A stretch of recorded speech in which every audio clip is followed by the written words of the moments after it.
지금 우리 고추밭의 상태를 잠시 살펴보고 있는데요. 꼭 우리 밭의 고추만이 아니라 장마 이전까지는 어느 고추밭이나 거의 큰 차이 없이 작황이 비슷할 겁니다, 아마.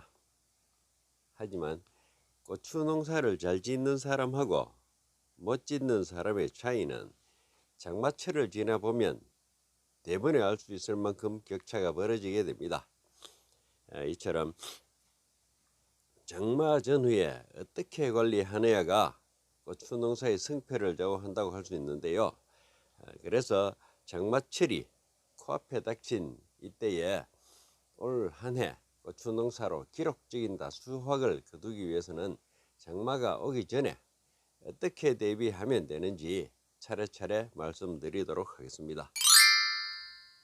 첫째로, 당연한 이야기지만 장마에는 무조건 배수를 최우선으로 확보해 두어야 합니다. 다들 아는 뻔한 말인데 알면서도 멍하니 두고 보기만 하는 분들이 많아서 또 강조하는 것입니다. 장마가 아니더라도 당연히 고추밭엔 물이 잘 안 빠지거나 고이는 곳이 있어서는 절대로 안 되지만은 장마철엔 특히 배수를 철저히 신경 써야 합니다. 고추 뿌리가 물에 잠기는 즉시 그해 농사는 끝장난 걸로 알고 고추에 내가 주는 물 외에는 물 접근을 막아야 합니다. 다시 한번 잘 살펴보시고 수단 방법을 가리지 말고 배수로를 확실하게 확보하고 어떤 경우에도 두둑이 물에 잠기지 않도록 조치해 둬야 합니다. 둘째, 통풍이 기가 막히게 잘 되도록 만들어 놔야 합니다. 곁가지 정리할 때 훑어 내리지 않고 방아다리 아래쪽에 남겨두었던 이파리는 장마 전에는 모두 제거하고 새로 난 곁수는 물론 방아다리 위쪽의 잎도 땅으로 너무 가깝게 늘어진 건 제거해서 통풍하고 흙 튀기는 걸 미리미리 방지해 둬야 합니다. 고추는 바람만 잘 통해도 기본적으로 온갖 세균, 곰팡이는 물론 해로운 벌거지들까지 반 이상은 해결이 됩니다. 또 바람이 잘 통하면 온도, 습도 등 고추의 생육 조건이 쾌적한 환경이 되어서 고추가 건강해지기 때문에 웬만한 외부로부터의 약조건이 발생한다 해도 자체적으로 극복해 나가게 되어 있어서 농사가 더 쉬워지기 마련입니다. 셋째로, 고추끈을 튼튼하게 묶어줘야 합니다. 고추는 가만히 놔두면 제 힘으로는 서 있을 수도 없을 만큼 땅에 뿌리를 튼튼하게 내리는 게 아닙니다. 천건성으로 땅 거죽에 내린 실뿌리만 좀 가지고는 제줄기나 벌이 그리고 마디마디 열린 열매를 지탱하기 어렵습니다. 그것도 버거운데 그다 대고 폭풍우나 태풍에 모진 비바람이 몰아치면요 안 자빠지고 견디낼 힘이 한 개도 없습니다. 그렇기 때문에 고추가 꼿꼿이 서 있도록 하기 위해서는 치주대를 야물게 박아서 지탱해주고 가지마다 고치끈으로 단단히 묶어줄 수밖에 없는데 장마 전에 고추줄기가 아무데도 버틸 데가 없어서 늘어진 곳이 없는지 잘 살펴보고 잘 묶어주어야 탈이 나지 않습니다. 이 작업을 소홀히 하면 고추가 전체적으로 자빠지고 부러지고 회복이 어렵게 되겠죠. 네 번째로, 철저하게 방제 작업을 해두어야 합니다.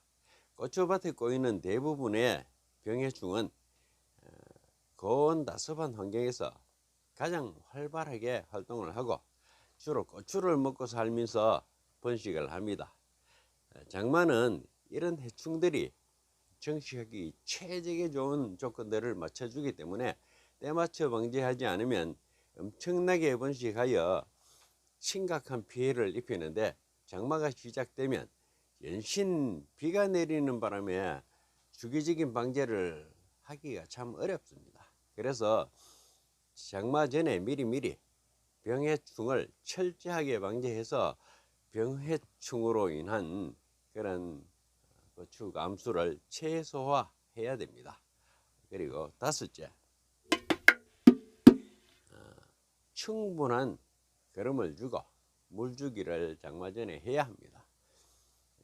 노지에서 주로 4월 말이나 5월 초순에 정식한 고추가 장마 직전쯤에는 제법 풍성하게 자라고 5분지, 6분지 이상 착화된 상태에서 열매를 키우는 한편 영양 성장까지 활발하게 하는 시기이기 때문에 작기 중에 어느 때보다 비분 요구량이 높은데 장마로 광합성이 제한된 상태에서 맨날 비 오니까요, 영양 공급마저 원활하지 않으면 착과된 열매를 키우기 위해 성장을 멈추고 꽃을 떨가내고 이미 맺었는 열매도 떨어뜨리기 때문에 장마와 함께 숨머지가 시작돼 가지고 수확량은 형편없이 떨어지게 됩니다.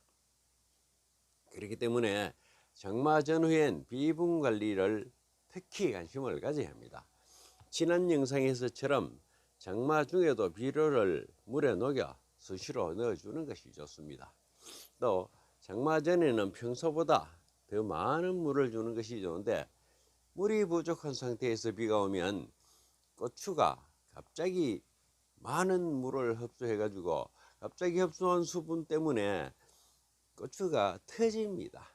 열과가 생겨서 손실이, 열과로 인한 손실도 무시하지 못할 정도로 많은 경우를 허다하게 보는데, 멀쩡하게 잘 키운 고추를 물러 터져서 버리는 걸 예방하기 위해서는 장마 전에 물이 전혀 부족하지 않도록 흠뻑 공급해야 합니다.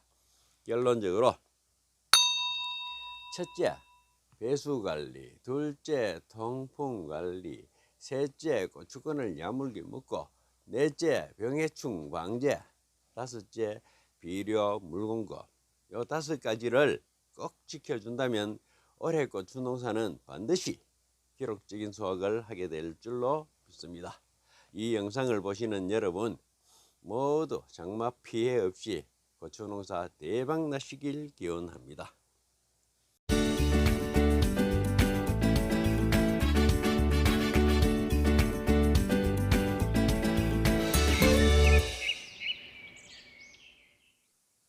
고추 두둑 멀칭을 비닐로 하지 않고 부직포 제초 매트를 사용하였을 때의 장점 몇 가지를 소개하겠습니다. 이름부터 제초 매트니까 일단 잡초를 방지하는 기능을 기본적으로 가지고 있는 건 당연하고요. 부직포는 통기성이 있어서 토양에 산소가 공급되기 때문에 토양 속 미생물들의 활동을 도와주는 효과가 있고요. 또 비닐 멀칭을 수시로 멀칭을 하면 수시로 발생하는 가스 장애를 거의 생기지 않게 합니다. 그리고 어느 정도 수분 조절이 되기 때문에 심한 메마름이나 과습을 다소 완화시켜 주기도 하고, 우리밭처럼 투둑의 양쪽에서 덮어 놓으면 추비할 때마다 구멍을 따로 뚫지 않고 비료를 넣어 줄 수도 있고, 일부러 흙으로 일일이 덮거나 묻어줄 필요 없이 그대로 부직포를 덮여주면 되고요. 그렇게 작업을 하기 때문에 고추 뿌리 부분에 노출된 흙이 전혀 없어서 새참 빗줄기가 내려도 고추 이파리에 흙이 튀어오를 일이 없어서 탄저병이 근본적으로 예방됩니다. 또 비닐 멀칭은 고추 뿌리 상태를 확인하거나 멀칭 아래 점적 관로를 수리해야 할 때 참 번거로운 과정이 되는데 반해서 부직포는 언제든지 필요한 부분의 고정핀 몇 개 뽑고 간단히 확인, 수리할 수 있습니다. 그거 말고도 거의 영구적으로 산화가 되지 않아서 심각한 환경 오염원으로 부각된 비닐에 비해서 부직포는 친환경 소재이기 때문에 토양 오염에도 다소 보탬이 될 것입니다. 단 멀칭 비닐에 비해 가격이 비싸다는 단점이 있습니다만 부직포 사용의 장점으로 발생되는 수확량 정산 효과와 사용 후 잘 가물이해주면 잘 접어놔두면요 2, 3년은 사용 가능하기 때문에 오히려 덕이 아닐까 싶은데요. 우리 꼬치밭에서 3년 전부터 부직포 매트를 사용해 본 결과 이게 더 유리하다는 판단이 들어 여러분에게 이 영상을 통해서 소개해 드리는 것이니까 올해는 비록 사용해 볼 수 없었지만은 내년 농사에는 이 점을 한번 고려해 보시기 바랍니다.